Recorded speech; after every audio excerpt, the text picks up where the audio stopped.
on the antonym side of ambition. Oh, okay. You know, it says apathy, like really having no desire to do anything.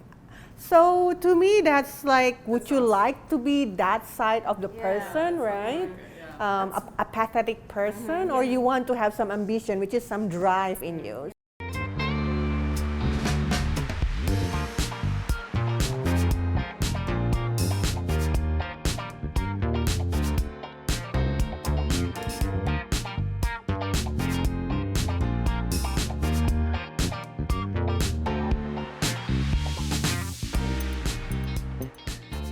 Please subscribe and turn on your notifications to stay tuned to the latest updates at the Powder Room Talk. Hello, I'm JJ Liu. Welcome to the Powder Room with me and my friends Viola, Mananta, and Regina, Widjaja.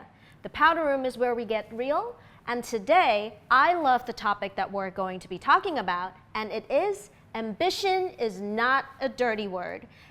Anne Ridwan is known as the queen of advertising in Indonesia. And since we're talking about ambition, let me give you a brief introduction of this wonderful lady. Anne is the only Indonesian and female to ever take the top job at Leo Burnett, and also the only Indonesian female to become the CEO at Ogilvy & Mather. In addition, Anne also became the first female Indonesian Group CEO of Publicis One that houses renowned brand agencies from Leo Burnett, Saatchi & Saatchi, and many others. In 2015, she was awarded one of 20 Asia's Formidable Female by Campaign Asia. Consecutively, in 2017 and 2018, she was chosen as Indonesia's Businesswoman of the Year by SWA. Currently, she is the partner and CEO of a wellness company called InnoFit Bio. She is also the commercial lead and agency relations with Gojek. Last but not least, she is the commissioner and strategic advisor of FAB Group, which is now the fastest growing Indonesian network of agencies, a firm that has 16 business units under its management. With Anna's wealth of experience to speak with authority on this topic, I'm excited, so let's head into the powder room with Anne Ridwan.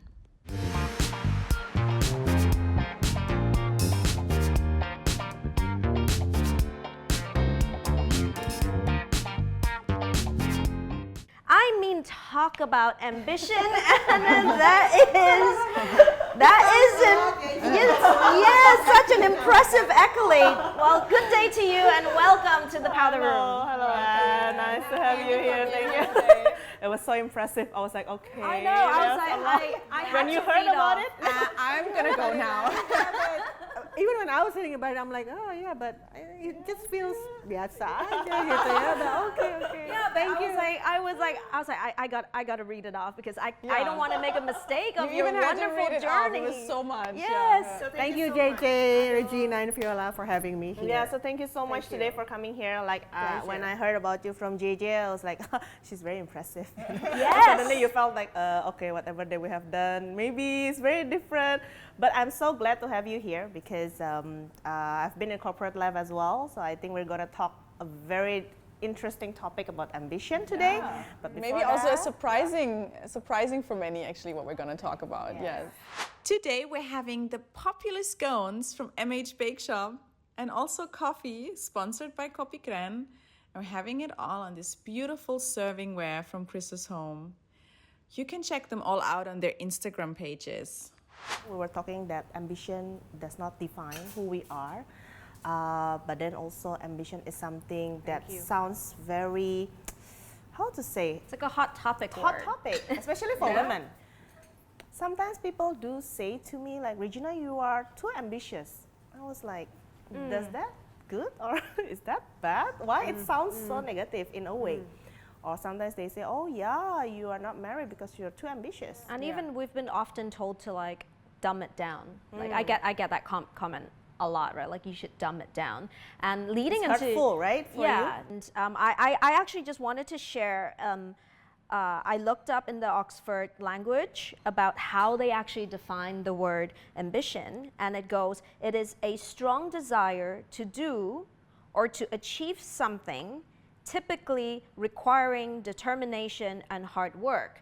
This sounds like a great definition. Yeah, very good, right? Like a good thing. Positive, right? But what I found interesting was usually in dictionaries they give a sentence, you know, to give you an examples how to use the word ambition and ambitious. And the first thing that showed up was ruthless, ambitious, workaholic. And that boom, that I was like, oh wow. That's already giving a negative right? context. Negative to it, context immediately. So I mean, this would be the perfect. Actually, I wanted to hear from you because, like, in your career, you have been this. You've taken you're women at taking the top job, and me knowing you with your interactions with your peers, people that had once worked for you, you had left such a great, loving legacy in advertising, and that seems to come as a surprise. Okay, I'm also surprised. Yeah, people are. I mean, every time when I bring up your name, they're like, "Oh, is that Anna? Like, you know, this, you know, that lady, that the CEO?" I was like, "Yeah, oh, she's awesome. She's this wonderful woman that's about like woman empowerment." And then they're like, "Oh, you know, people that are in advertising. Oh, are you talking about Mama Anna?" And I was like, Oh, Mama Anna. Yeah, they call you Mama Anna. Okay. Even my clients who are close to me, they also call me Mama Anna. Wow. So how is it for you during your time when you work, you know, achieving those top position? Did anyone or did you ever encounter, you know, those kind of negative connotation of being ambitious? Of course. But first of all, let me just address that Oxford because you know, if you look at the dictionary, "Yeah, on the antonym side of ambition, oh, okay, you know, it says apathy. Wow. Like really having no desire to do anything. So to me, that's like, would you like to be that side of the person, that right? sounds like it, yeah. A pathetic person, or you want to have some ambition, which is some drive in you. So, so good." right? So it's not a dirty word until you put it into a context. Yeah. Right? And the context also, again, of course, is going to be used to the advantage of the person saying it. Yeah. Right. Okay. So if the person saying it in a negative connotation, then it means negative. Yeah, but like then you're too ambitious. yeah, like that, that kind tone. of. Yeah, Yeah, that tone. yeah, like you were receiving. Too ambitious. But it's actually not a dirty word, like you say, Yeah, because it has to do with your drive, the drive inside you. And so, like, is it safe to say, I mean, it would be great for you to share with the audience, because they must be curious, how did you climb to the top without having to be ruthless? I suppose that doesn't... Hard work. Already, because perceive when you want to be in that top position, you have to be ruthless, whereby you So don't going have back, going back to your question, you asked me, have I ever encountered? Yes. Yes, definitely. You know, people would say, "Oh yeah, that ambitious Anna." Right? Sometimes they would mean it as a joke, and I would take it as a joke because, to be honest, you know, when I was working, I just wanted to deliver a good result. That was my motivation when I started working, right? When I was an account executive, I just wanted to make sure that I delivered good results. Yes. And then at the same time, because my work was in agency, so I spent years working in agency, my side of the job was to make sure that there is no miscommunication between the briefing from the client and the output that we give out. So in that sense, I have to be very communicative, and I have to be very clear in what I do. So the drive for me was that I just wanted to make sure that everybody understands what they need to do. So of course I work extra hard. Yes. You know, I would give references even if they don't need references. Right? You go extra miles, I right? just go to the extra mile just to make sure that you know that people understand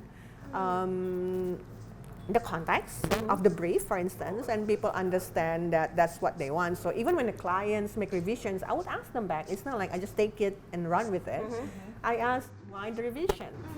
You know, why do you want to change the color to purple, for Okay. instance, right? Yeah. Like, is there You some don't take it- significance? I yeah. don't take it literally because I yeah. want to understand what your issue is. So maybe the solution is not purple. Maybe the solution is something else. Yeah. You just don't know it because you have difficulty in articulating the issue that you're facing. So my job is trying to find that within the clients and trying to find my team the reason why they're proposing this. Yeah. So then people have good communication.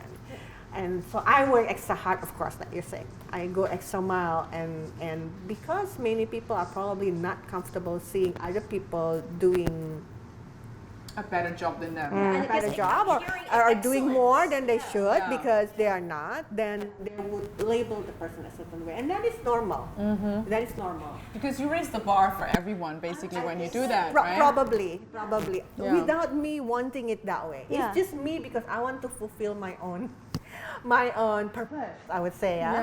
When I started working, that's what I want to do. Yeah, talk about like raising the bar, and I really think that is what she did. And you know, we're talking about being in excellence and living your life out in excellence, and I think that requires drive, right? I feel like the word ambition has been reserved for the corporate world.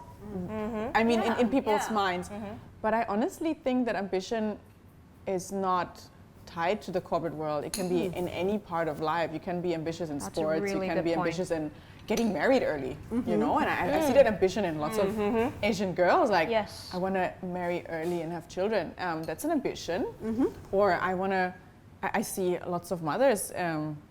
You know, and you know, when my daughter goes to school and I see the parents of other kids, and they seem to be very ambitious and making sure their child is the best in Mandarin, and you know, those kind of things. And I think you can be very ambitious as a mother, or like to be the best mother. And I felt like when I was younger, and I mean when my daughter was younger, which she's already 8 now, but when she was a baby, and she was my firstborn, and I felt like I had to be the best mother. And I had to feed her the most organic, healthy food, and it couldn't be butter. It had to be coconut oil, and it, you know, it had to be all this perfect. It It had had standard, like such right? a high Yeah. standard, and I had voices from everywhere, and I mean, you know, then they say, oh, your child shouldn't do this, or your child should be like this, or as a mom, you have to be like this, and you do have to do this with your child, and I felt so much pressure, and I put that on myself, and I just realized like I was just constantly mad and angry and frustrated.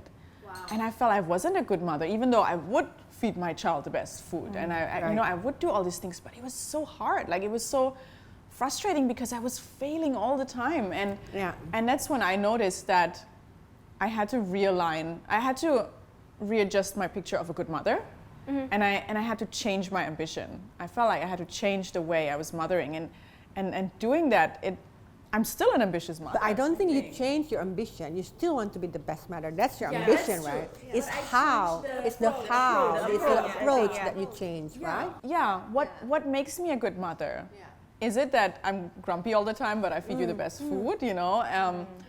Yeah. So I changed my heart behind it. I think, and I feel like that's what it is. Like, what is your heart behind ambition? And I wonder what is your heart behind your ambition?